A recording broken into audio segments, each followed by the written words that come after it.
dosti teh lekcij, pa da ne bom preveč grob do načina, na katerega smo danes izgubili vse 3 pike.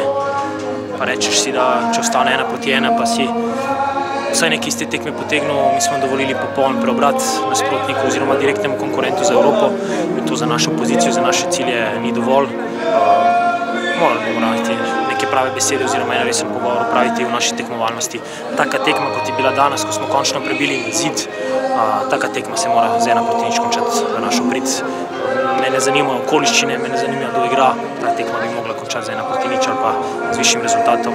Če tega nismo sposobni, potem pa nas čaka še ogromno dela na treningu, na analizah in pa premik še v glavah, ki mogoče smo se varali, da je bil že narejen v tej sezoni.